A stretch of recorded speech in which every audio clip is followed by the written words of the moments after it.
Bom, Carneiro é um assunto que entrou para a pauta definitivamente do futebol brasileiro, a SAF, né? O Carneiro acabou de comentar e a gente tem comentado com relação ao Curitiba, que está nessa questão do desenvolvimento aí da sua sociedade anônima. Mas eu quero abrir o debate sobre o Coxa a partir de uma declaração do presidente do clube, o Glenn Stenger, dada à Rádio Transamérica. Mafuz, o Glenn falou que, deixa eu recuperar aqui a frase exatamente, nós, até hoje, não trabalhamos com a hipótese de rebaixamento. Vamos colocar todos os esforços disponíveis para que isso não aconteça.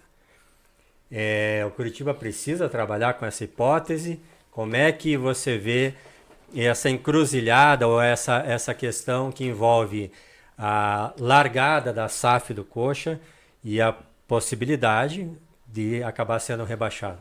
É um pouco irresponsável o presidente do Curitiba de, a essa altura do campeonato, dar uma afirmação dessa. Porque ele, contra fatos, os fatos são inflexíveis. Você vê a tabela, o Curitiba, desde o início, está lá entre os quatro. E já 3 rodadas é o lanterna do campeonato.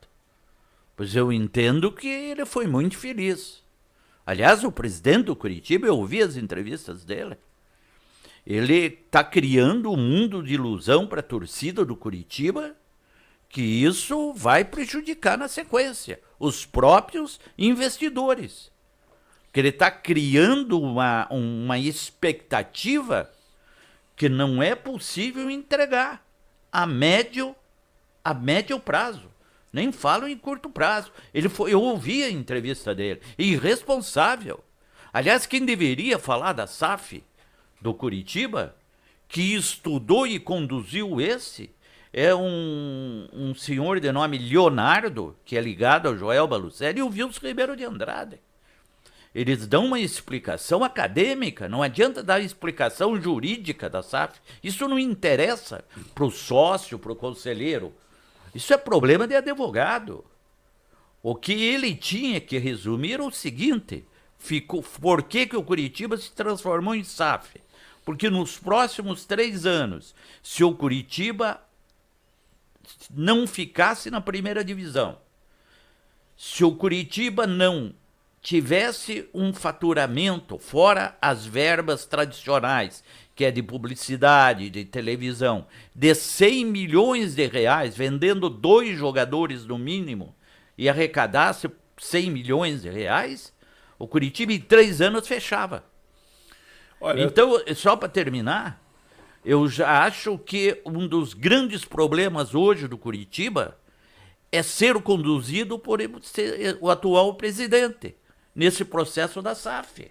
Ele é muito vaidoso, ele procura imprensa para dar explicações e dá só explicações técnicas, quando na verdade tinha que dar explicações mais acadêmicas. E nesse sentido, tratando-se de futebol, que é a paixão do torcedor, explicação acadêmica, explicação simples.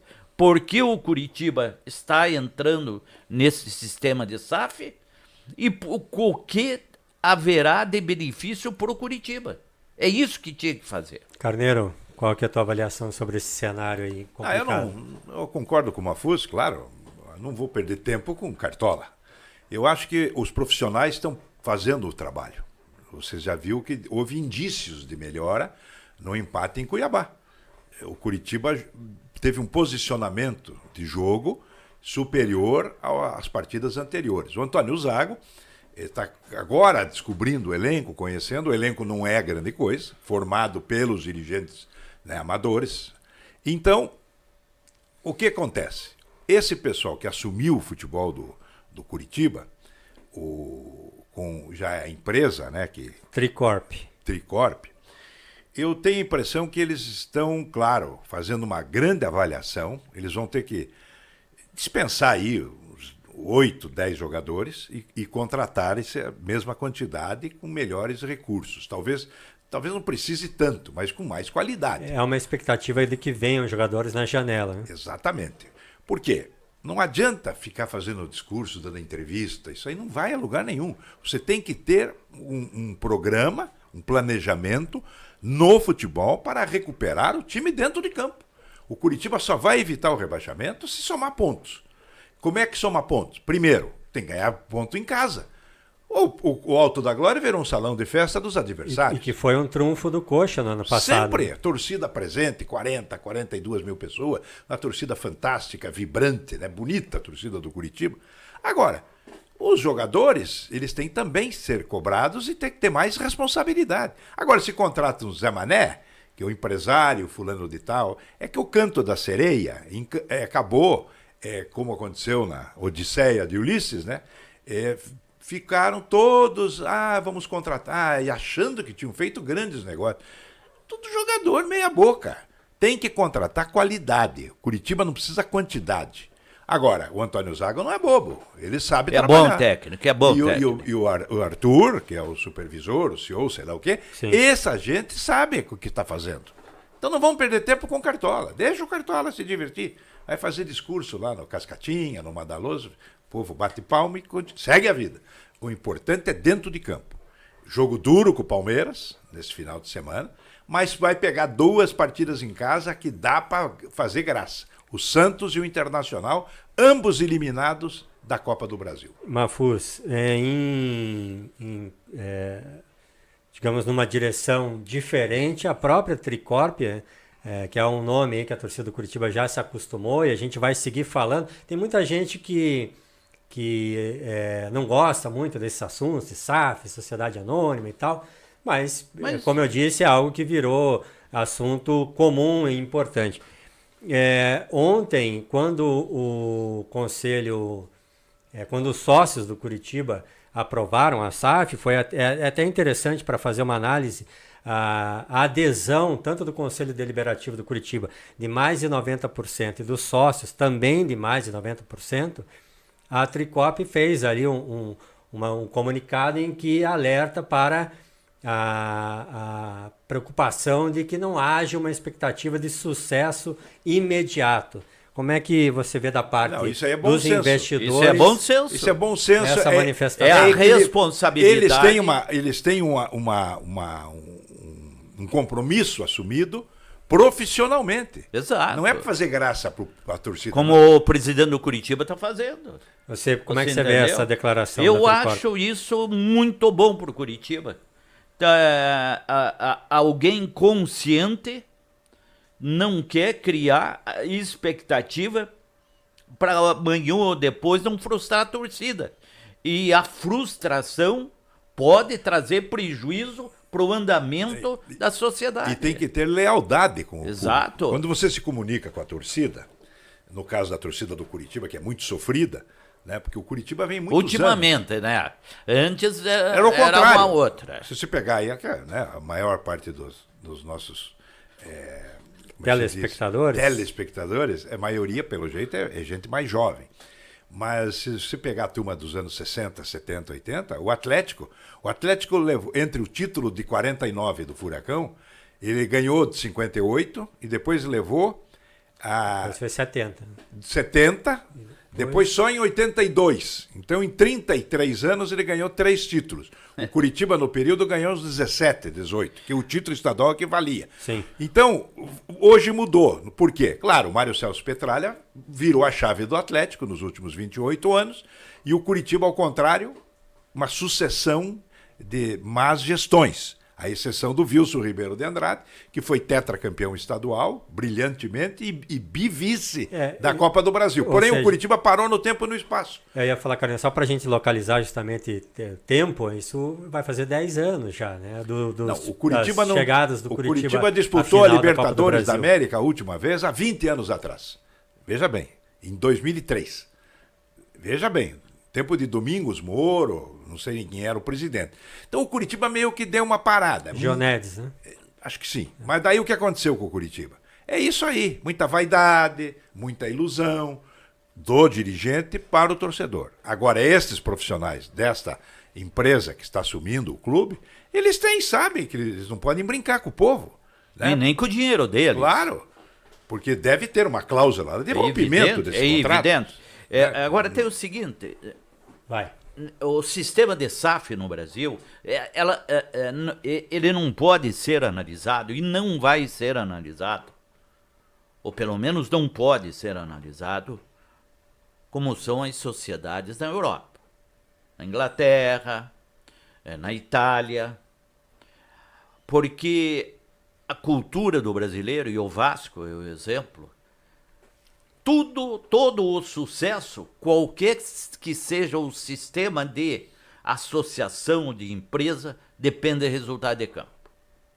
O Vasco já está entrando em crise, os americanos que comandam o Vasco já estão querendo oferecer a participação deles, porque gastaram 198 milhões até agora, parte para pagar dívida, parte para contratar, e o time está lá lutando contra o rebaixamento e a torcida quer uma providência. Mas na Europa tem outra cultura, como o Mafuz mencionou, porém também da curto-circuito.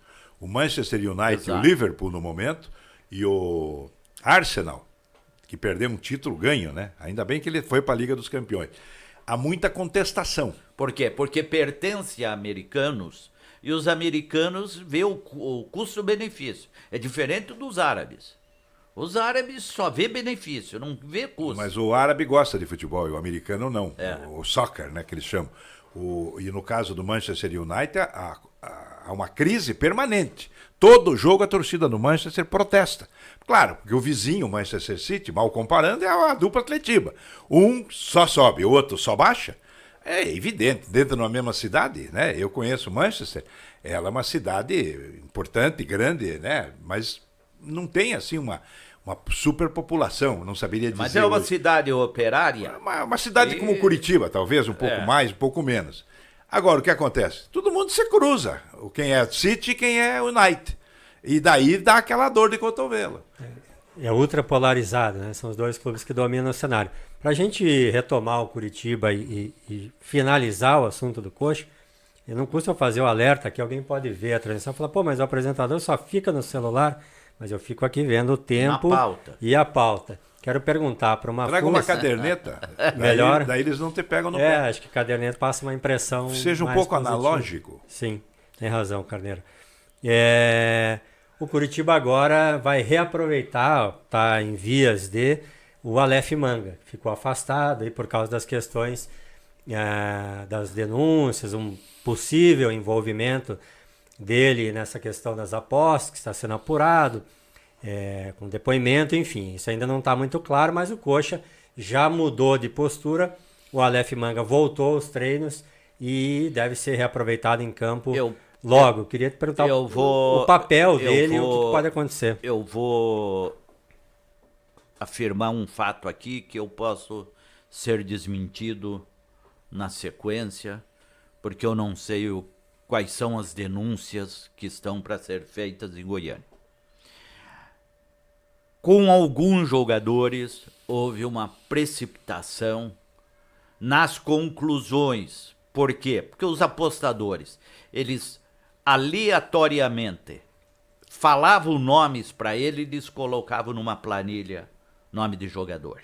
Como possíveis Como foi aquele rapaz, Gabriel Menino, do Palmeiras, como foi um goleiro lá de Goiânia que foi para a polícia e denunciou. Não teria ocorrido isso com o Aleph Manga. O Aleph está voltando depois do depoimento dele, que dizem, me informaram, convincente para o Ministério Público. Foi convincente. De que ele não teria mesmo participado e responsabilidade. Um dia desse eu liguei para uma pessoa ligada ao Atlético e perguntei, vocês rescindiram, o Atlético rescindiu o contrato com o Pedrinho? Por quê? Porque interessante, o nome do Pedrinho apareceu numa planilha, mas não aparece no processo. Está num print lá, numa imagem. Né? Exatamente.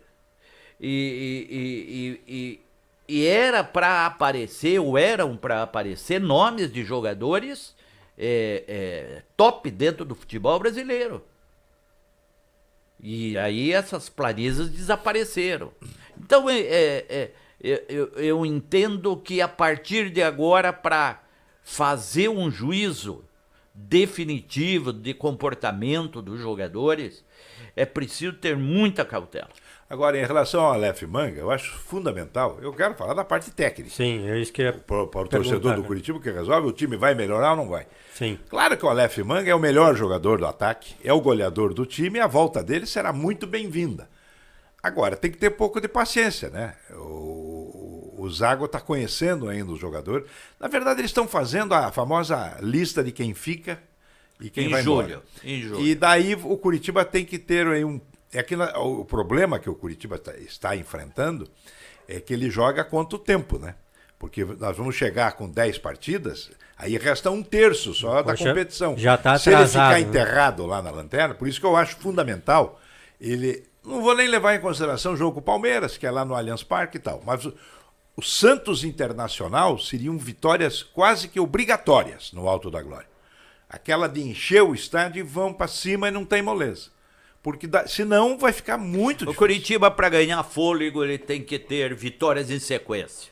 Sim. Não adianta ganhar uma aqui hoje e voltar a ganhar daqui 3 rodadas. O descompasso em relação aos que podem entrar no grupo de rebaixamento continua grande. Ele tem que Você vê, pagar a nesse dívida de pontos. Exatamente. Né? Nesse momento, o Curitiba, para sair do rebaixamento, do grupo de rebaixamento, ele precisa ganhar 3 partidas.